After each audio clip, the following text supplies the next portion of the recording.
I started in my Shorewood apartment, 2-bedroom apartment. I converted one of the bedroom into an office.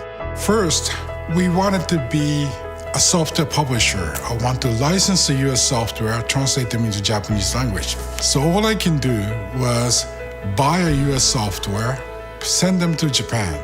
Without translation, without licensing, it's just exporting.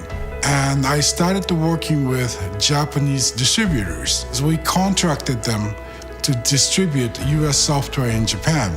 We are selling hundreds of thousands of dollars worth of US software into Japanese market through our distribution channel.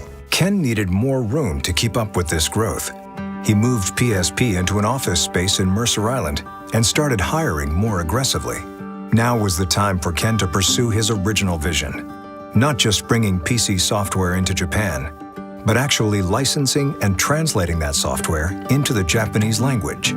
So I started contacting the manufacturer of the software, say, can we get the exclusive license to sell this product in Japan? And to do that, we needed to do software localization, translation. So instead of sending US software as is to Japan, we are now licensing US software, translate them into Japanese language, and publishing them. We hired engineers to do a localization, and we also taught people how to localize the Japanese language. By 1993, PSP had expanded its business exponentially, and it was at this time that a fresh face would begin her own legacy at the company. When I first joined PSP, I was hired as a sales assistant. So I helped other people in the sales to do the expansion of sales and explore new markets. Within months, Mayumi started focusing on the very lucrative gaming industry and specialty consumer products, working with the leading brands in the field. Ken could now see that PSP needed to transcend from direct supplier to manufacturer. It was also 1995, and the world was about to change forever. For about 3 months, I locked myself into my room and just surfed the internet like crazy.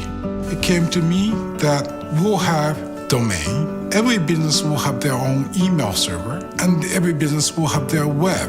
A lot of people look at me and say, you gotta be kidding. That's not gonna happen. But I told them it's going to happen. And best way to get there is we provide a service that allow people to buy their own domain, set up their email server, and set up their web. And we host it for them for the low monthly fee. And people look at me like, nobody does that. I said, yeah, that's why we're doing this. When Ken brought the idea to Japan, PSP was selling between 50 to 100 domains a day.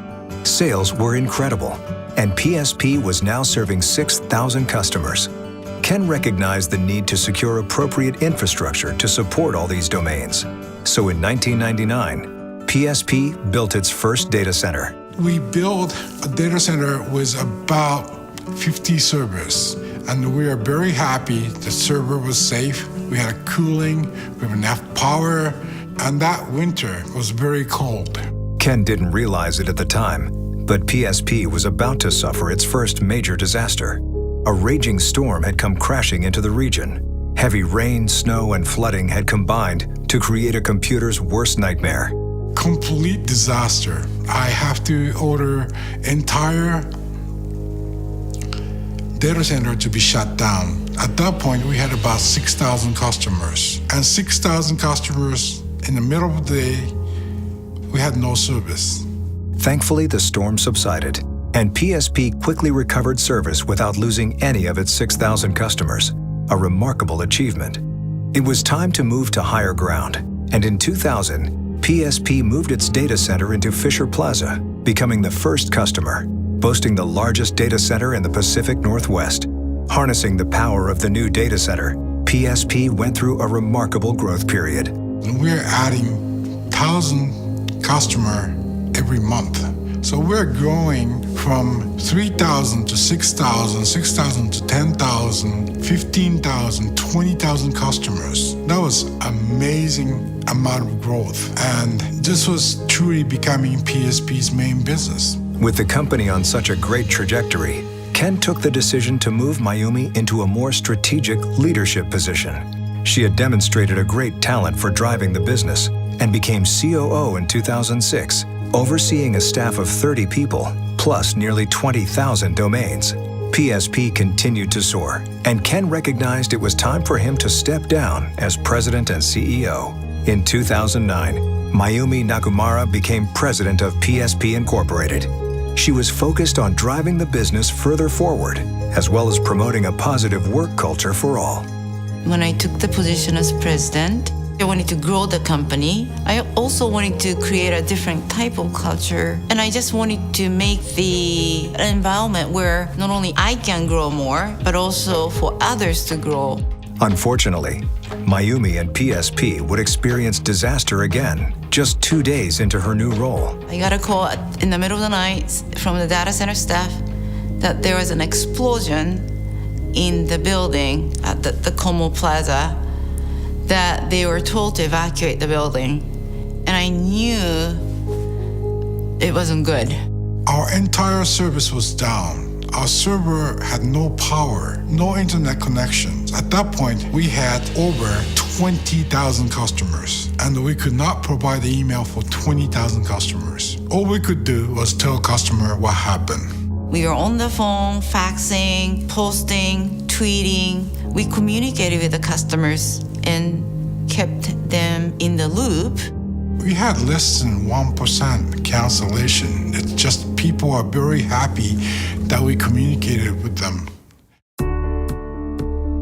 Following the outage, PSP opened a backup data center in Bellevue. The company grew steadily to hosting over 30,000 domains and opened new PSP offices in Los Angeles in 2011 and San Diego in 2013. Today, Pacific Software Publishing serves more than 40,000 domains for clients all around the globe. The company thrives because of the talent of its team and their commitment to their clients. The unique corporate culture makes Pacific Software Publishing a fantastic place to work and succeed. I'd say in the last 30 years, we lean on our employees. The people here are what make the company. So this place gives lots of opportunity. I've come in as a web designer. Within a couple years, I was managing a team, and then I've continued to evolve as a manager. I feel I've developed skills I didn't know I was going to get a chance to develop. So we put people in a lot of situations where they can thrive, they can make real contributions to the company, and they can just flourish and develop their own creative and personal skills. I mean, one of the really cool things about the culture here is everybody can bring in their dogs and pets, and Mayumi and Uchikuro-san were doing that way before Google was popular and they had their campus and there's free food and everybody can bring in their pets. They did it because they love their animals and they wanted to bring them to work. The positive, authentic environment, combined with a stellar quality of work, is why thousands of clients continue to seek Pacific Software Publishing as their preferred digital partner. One of the things that I like about dealing with Pacific Software Publishing is they're real.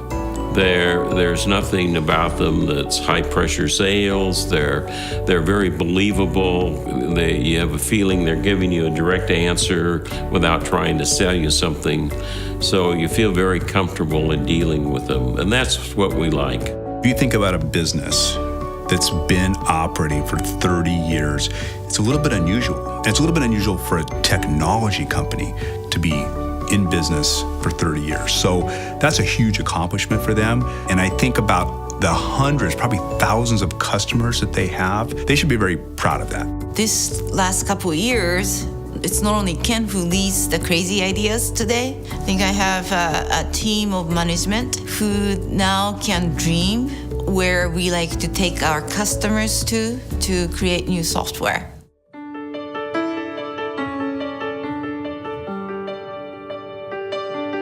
When I started Pacific Software Publishing back in 1987 July, that was 1 month before my 28th birthday.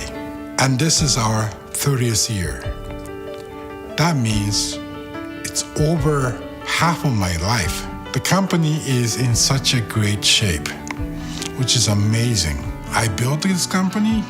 No, people built this company. I just happen to be here. and happened to found this company 30 years ago. I'm very happy to be here, and I wish them well.